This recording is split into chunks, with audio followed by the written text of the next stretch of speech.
Bonjour à toutes et tous et bienvenue sur ce troisième épisode de la série pour créer un jeu facilement et sans coder avec Bolt et Unity. La dernière fois, on a ajouté la possibilité de déplacer notre personnage. Aujourd'hui, on va étendre ce système en faisant plusieurs choses et on va notamment commencer tout de suite par l'ajout du système de flip. C'est-à-dire qu'on va faire en sorte que notre personnage regarde en permanence dans la direction vers laquelle il se déplace. Voyons un petit peu comment on va gérer ça. Sur l'objet player, donc sur notre personnage, on peut voir qu'on a un component sprite renderer. Ce component, il est responsable du visuel de notre joueur. Et sur ce composant, on peut voir qu'on a une fonctionnalité qui s'appelle flip, on l'a sur le X et le Y, et en l'occurrence le flip X, si on l'active, on peut voir qu'on va inverser le visuel de notre personnage sur l'horizontale. Donc lorsqu'on va activer flip X, notre personnage va regarder vers la gauche. Vous avez peut-être déjà deviné ce qu'on veut faire concrètement, c'est que si notre personnage va vers la droite, on veut désactiver flip X comme par défaut, et s'il va vers la gauche, on veut justement l'activer.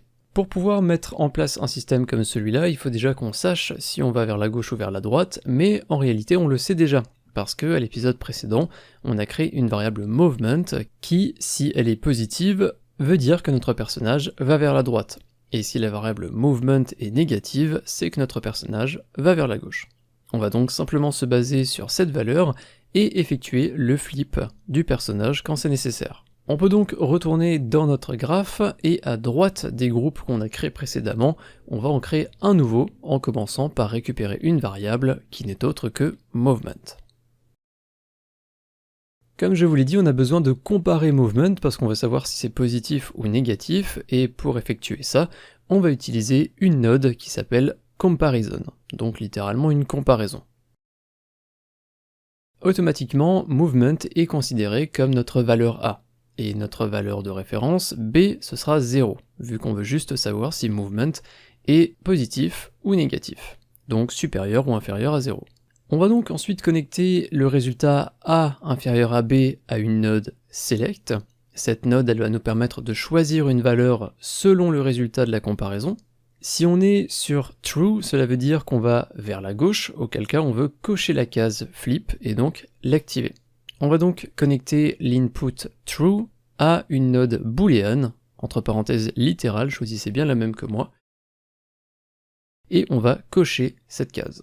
En revanche, dans le cas où la condition n'est pas validée, on sera sur false et on veut faire l'inverse, donc on va également ajouter une node de type boolean, mais cette fois-ci, on ne va pas cocher la case.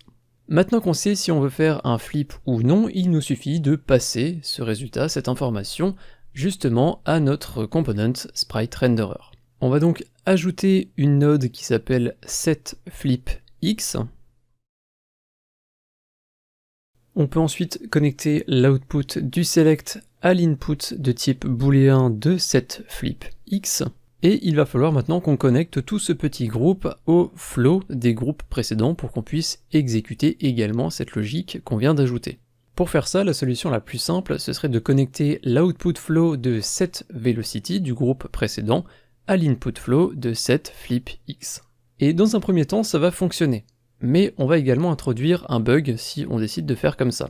Vous pouvez appuyer sur play, on va quand même tester, et vous allez voir qu'en allant vers la droite ou la gauche, le personnage se tourne bien dans la bonne direction.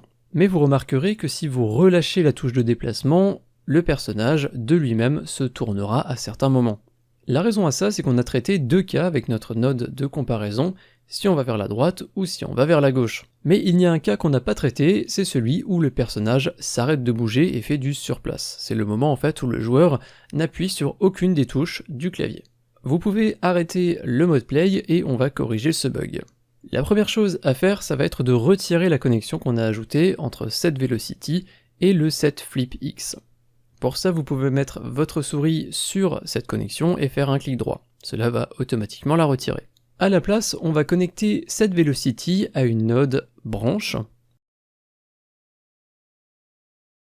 puis le résultat A égale B de la comparaison, qui signifie que le joueur ne bouge pas, on va le connecter à l'input de cette node.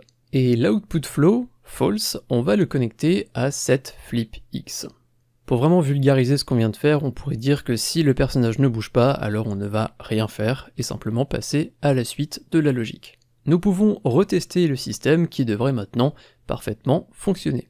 Le personnage devrait toujours regarder dans la bonne direction, même lorsqu'on relâche les touches du clavier. Vous pouvez arrêter le mode play.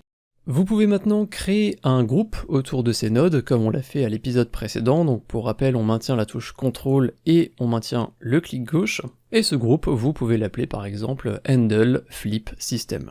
Ce groupe de nodes, cette logique elle est plutôt simple, mais on va quand même faire un récapitulatif par habitude. Le but donc, c'est de faire en sorte que le personnage regarde vers la droite s'il va à droite, et vers la gauche s'il va vers la gauche. Pour savoir si le personnage va vers la droite ou vers la gauche, on se base sur Movement, qui est une valeur positive lorsque le personnage va vers la droite, et négative lorsqu'il va vers la gauche. On va ensuite comparer cette valeur qu'on a dans Movement à 0, et à l'aide d'un Select, on va définir selon le résultat de la comparaison, si on doit activer le flip, ou si on ne doit pas l'activer. Et cette valeur à affecter au flip, on va donc réellement la passer à notre component SpriteRenderer et à sa méthode setFlipX. Tout ce groupe, on le connecte au flow, donc à l'exécution de la logique grâce à une branche, qui nous permet au passage également de traiter le cas où le joueur n'est pas en train de se déplacer, auquel cas il ne faut ni activer ni désactiver le setFlip. On va en fait garder la direction vers laquelle le personnage regardait avant qu'on relâche les touches.